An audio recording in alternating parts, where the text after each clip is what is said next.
अब आते हैं अपन सेक्शन 44 AA के ऊपर, which is maintenance of books of accounts.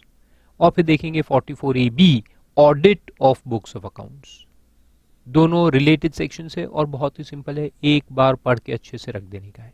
Okay, तो maintenance of books of accounts में ऐसा है कि किन लोगों को, which assessees are required to maintain their books of accounts, और किस तरह के बुक्स ऑफ अकाउंट्स उनको मेंटेन करना है, किसको मेंटेन करना है और किस तरह के बुक्स मेंटेन करना है। दो पॉइंट इसमें अपने को देखने का है, वेरी सिंपल।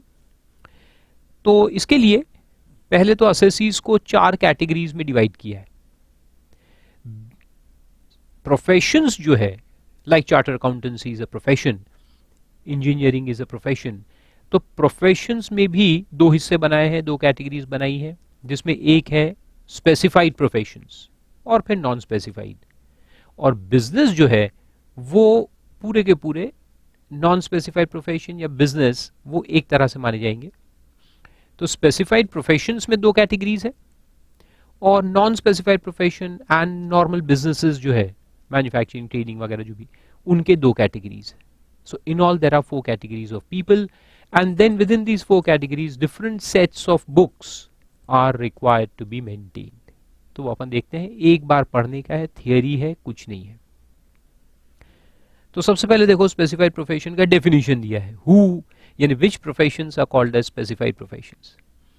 तो वहां लिखा है specified professions include persons carrying on legal यानी कि लॉयर्स, मेडिकल यानी कि डॉक्टर्स, इंजीनियरिंग और आर्किटेक्चरल प्रोफेशन, आर्किटेक्ट्स, और द प्रोफेशन ऑफ अकाउंटेंसी यानी कि अपन लोग chartered accountants, cost accountants, technical consultancy, interior decoration, और any other profession as is notified by the board in the official gazette, जिसमें अभी तक जो नोटिफाइड है वो है authorised representatives, film artists, all the actors, actresses and company secretaries।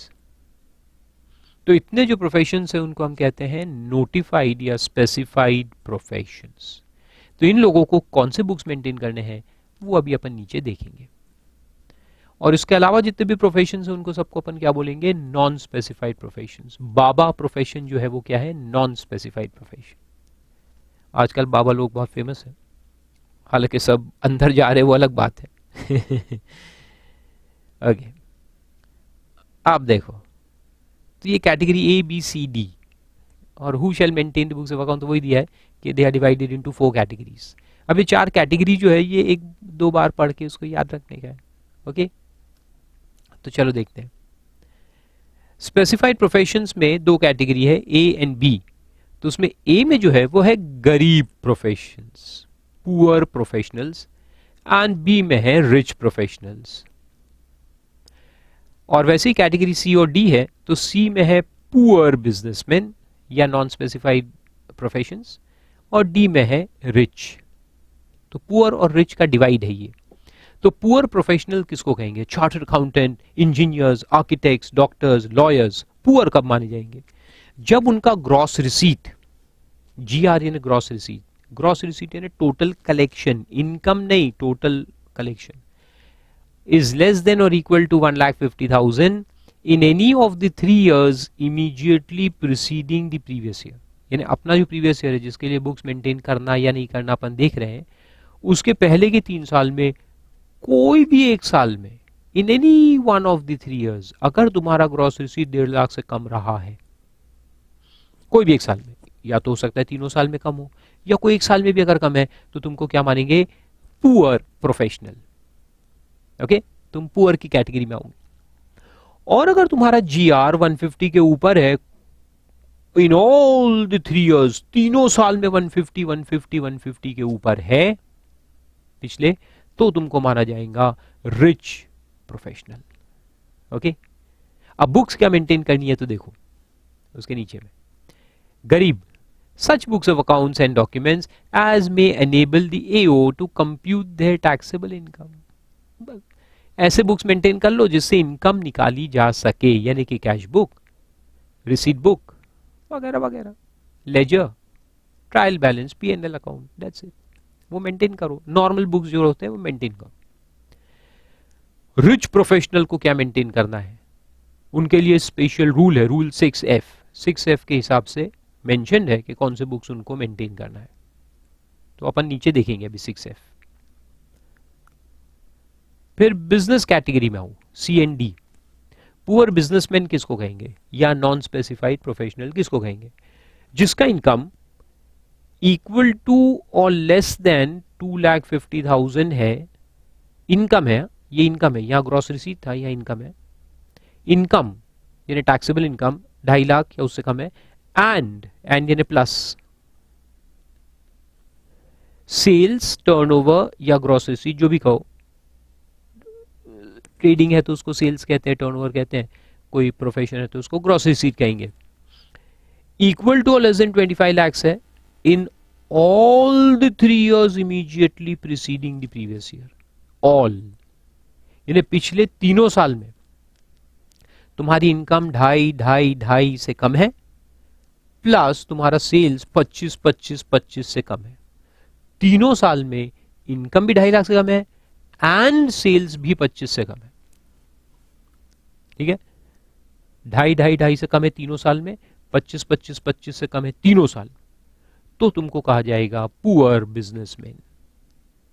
And what if it in one of the years the income exceeds 250 और the turnover exceeds 25। कोई भी एक साल में पिछले 3 में से या तो इनकम बढ़ जाए 2.5 लाख के ऊपर हो जाए, या फिर टर्नओवर बढ़ जाए 25 के ऊपर हो जाए, या दोनों भी ऊपर हो जाए, तो फिर उसको कहेंगे रिच बिजनेसमैन। कोई भी एक साल में ऊपर हो गया तो रिच, हाँ? और तीनों साल में कम है, इनकम भी 2.5 लाख से कम है, एंड यानी दोनों कम होने चाहिए, सिर्फ इनकम कम है और टर्नओवर ज्यादा हो गया तो यू आर रिच। इनकम तीनों साल में 2.5 से कम है लेकिन टर्नओवर एक आध साल में 25 के ऊपर हो गया तो तुम रिच में चले जाओगे। इनकम 2.5 से कम है, टर्नओवर 25 से कम है, दोनों कम है, तो तुम पुअर की कैटेगरी में आओगे, पुअर बिजनेसमैन। यानी एक चाय ठेले वाला, चाय ठेला, पान ठेला, इनकम भी कम है और टर्नओवर भी कम है, तो उनको लिखा है no books of accounts, no books are required to be maintained, कुछ मेंटेन मत करो। और अगर तुम रिच में आते हो तो फिर such books of accounts as would enable the AO to compute taxable income, यानी नॉर्मल बुक्स, सच बुक्स यानी normal books, ledger, cash book, bank book, वो मेंटेन करने का है। ठीक है, फिर उसके बाद वो रूल 6F भी दिया है, लेकिन उसके जाने के पहले और एक फर्दर प्रोविजो है, वो भी देख लेते हैं। हालांकि ये अभी समझ में नहीं आएगा, ये बाद में बताऊंगा। Further, following persons have to keep and maintain such books of accounts and documents as may enable the AO to compute total income. Number 1, where the profits and gains from business are deemed under 44AE or BB or BBB and the assessee has claimed his income to be lower than the deemed profits during such previous year. तो ये deem profits के कुछ sections है, ये अपन अभी पढ़ेंगे ये दोनों सेक्शन के बाद, तो ये बातें आपको समझ में ऑटोमेटिकली आ जाएंगी। या फिर बी में लिखा है कि 44AD में अगर आप आते हो सबसेक्शन 4 में, क्या है सबसेक्शन 4 अभी तो कुछ नहीं समझ में आएगा, तो इसको बस लिख के रख दो, अंडरलाइन कर दो। 44AD 4 में जो आता है और उसकी इनकम बेसिक एग्जामिनेशन से ऊपर है तो उनको भी बुक्स रखना जरूरी है। अब ये क्या है, ये थोड़ी देर के बाद अगले लेक्चर में आपको समझ में आएगा। इस लेक्चर में तो नहीं, अगले लेक्चर में अपन यही सेक्शंस देखने वाले हैं और बाद में इनको भूल जाने का कोई काम का नहीं है from exam point of view. फिर रूल 6F भी देख लेते एक बार, कभी आता नहीं एग्जाम में ऐसा कुछ, लेकिन जस्ट देख लो। कैश बुक रखना है, जर्नल रखना है जिसमें आप प्रोविजन एंट्रीज वगैरह पास करोगे मर्केंटाइल सिस्टम में। फिर laser, carbon copy of bills and receipts whether machine numbered or otherwise serially numbered wherever such bills or receipts are issued by the person for sums exceeding 25। 25 रुपए के ऊपर कोई भी अपने को अगर रिसीट हुई है तो उसका अपने को बिल या रिसीट बनाकर देने का है और उसके कार्बन कॉपीज मेंटेन करके रखने का है। Then original bills and receipts खर्चों के, तो ये आप यहाँ लिख दो सेल्स और ये परचेजेस। तो एक तरफ सेल्स के जो इनवॉइसेस है वो मेंटेन करेंगे 25 रुपए के ऊपर वाले, और जो हमारे परचेजेस है उसके ओरिजिनल बिल्स हमको मिले होंगे ना, वो मेंटेन करो, या रिसीट दी होगी सामने वाले ने, वो मेंटेन करो। और वो कब करना है? अगर 50 रुपए से ऊपर है तो 50 रुपए से कम है तो मेंटेन नहीं करना, 50 के ऊपर है तो मेंटेन करो। यानी कोई भी खर्चा 50 के ऊपर होगा तो उसका ओरिजिनल बिल या रिसीट होना चाहिए, और अगर नहीं है तो फिर proper accounting entry with narration होना चाहिए। अब चाय वाय का खर्चा है, वो अपने को बिल बना के देंगे क्या? नहीं, 100 रुपए की चाय पी के आ गए, हाँ, तो तुम उसमें अगर बैठोगे सीसीडी में तो बिल मिलेगा, लेकिन लोकल ठेले पे गए तो फिर थोड़ी ना मिलेगा। आजकल 5 स्टार ठेले भी आ गए जो बिल इशू नहीं करते, लेकिन चाय 100 रुपए की देंगे। तो फिर अगर नहीं है तो फिर एडिक्वेट पर्टिकुलर्स लिख के रखो अबाउट द एक्सपेंडिचर। ऐसा है, सिंपल है। फिर मेडिकल प्रोफेशन में अगर आप हो तो आपको डेली केस रजिस्टर, यानी कितने पेशेंट्स आए, इन्वेंट्री, पेशेंट्स का इन्वेंट्री, कितने पेशेंट आए थे सुबह, कितने बचे, कितने गए, सब मेंटेन करो। ओ सॉरी, पेशेंट का इन्वेंट्री नहीं है, मेडिसिन वगैरह का है। ऑफ कोर्स आप मेरा जोक समझ गए होंगे। And such books of accounts etc. have to be kept for a period of 6 years from the end of the relevant assessment year. बिल्कुल चिल्लर है, 2 बार पढ़ के छोड़ देने का। और उसी तरह से फिर ऑडिट भी आता है, audit of books of accounts. अपने लिए वैसे तो ब्रेड एंड बटर सेक्शन है ये, लेकिन थियरी है, ऐसे पढ़ने में कोई मतलब का नहीं है, प्रैक्टिकल में बहुत काम का है। तो देखो किन किन लोगों को ऑडिट करवाना पड़ता है फ्रॉम चार्टर्ड अकाउंटेंट। किससे ऑडिट करवाना है? ऑफ कोर्स चार्टर्ड अकाउंटेंट से ऑडिट करवाना है। किन लोगों को करवाना है? तो वहां लिखा है कि अगर तुम बिजनेस में हो, बिजनेस, चाहे तुम्हारा पान ठेला हो, चाय ठेला हो, या होटल चलाते हो, या मैन्युफैक्चरिंग करते हो, कोई भी business, if your sales turnover और gross receipt exceeds 100 lakhs in the previous year. Previous year में अगर तुम्हारा टर्नओवर 100 लाख हो, एग्जैक्ट 100 lakhs हो, तो फिर ऑडिट की जरूरत नहीं है। लेकिन 100 लाख और 1 रुपी भी अगर हो जाए, then you are required to get your accounts audited. फिर प्रोफेशन चलाते हो, अगर कोई भी प्रोफेशन हो, स्पेसिफाइड हो, नॉन स्पेसिफाइड हो, एनी प्रोफेशन, अगर तुम प्रोफेशन में हो, यहां स्पेसिफाइड नॉन स्पेसिफाइड का कोई डिफरेंस नहीं है, एनी प्रोफेशन, तो वही लिमिट है 50 lakhs। कितनी लिमिट है? 50 lakhs। तो 50 लाख से ऊपर अगर तुम्हारा टर्नओवर गया हो तो तुमको ऑडिट करवाना पड़ेगा इन द प्रीवियस ईयर। ठीक है। फिर उसके नीचे ये 2-3 पॉइंट दिए हैं, ये फिर अभी देख लेते हैं अपन। ये डीमिंग फिक्शन वाले हैं, जहां डीम्ड इनकम हम निकालते हैं, जो इसके बाद के लेक्चर में हम देखने वाले हैं। और अगर वो डीम्ड इनकम से कम शो किया तो फिर वहां ऑडिट लगता है। तो कौन से केस में क्या क्या कंडीशंस है, ये सब मैं वहां आपको बताऊंगा, लेकिन एक बार यहां पढ़ के रखते हैं अपन। ठीक है। तो लिखा है कवर्ड बाय 44 AE। AE में जो आएगा उसको करवाना है कोई भी अमाउंट का टर्नओवर हो, 10 रुपए का टर्नओवर क्यों ना हो। If the assessee shows a lesser income than what is required by the presumed section. तो जो सेक्शन है 44 AE, इसमें प्रिजम्पशन है। ट्रांसपोर्ट बिजनेस आता है इसके अंदर, जो ट्रक ड्राइवर्स होते हैं ना, उनके लिए, ट्रकिंग का जिनका बिजनेस है ट्रकिंग यानी कि ट्रक चलाने का, ट्रांसपोर्टर। तो ट्रांसपोर्टर लोगों को बोला गया है कि आपको एक मिनिमम इनकम दिखाने का है 44 AE के अंदर, 7,500 पर ट्रक पर मंथ। एक ट्रक से 7,500 रुपए की इनकम पर मंथ दिखाना पड़ेगा। अगर तुम उससे कम दिखाओगे तो तुमको ऑडिट लग जाएगा, इर्रिस्पेक्टिव ऑफ टर्नओवर। फिर तुम्हारा टर्नओवर 10 रुपए हुआ हो, 50 लाख हुआ हो, 100 लाख हुआ हो, you will have to get your accounts audited. Okay. फिर उसके बाद है professions covered by 44 ADA। ADA में कुछ प्रोफेशंस आते हैं जिनको डीमिंग फिक्शन लगाते हैं अपन। तो उनको भी बोला है कि अगर तुम तुम्हारा इनकम लेस दिखाओगे देन बेसिक एग्जेम्पशन लिमिट, तो तुमको ऑडिट करवाना पड़ेगा। और तीसरा 44 AD है, ये भी अपन देखेंगे, तो उसमें भी ऐसा ही है, थोड़ा हटके है उसमें।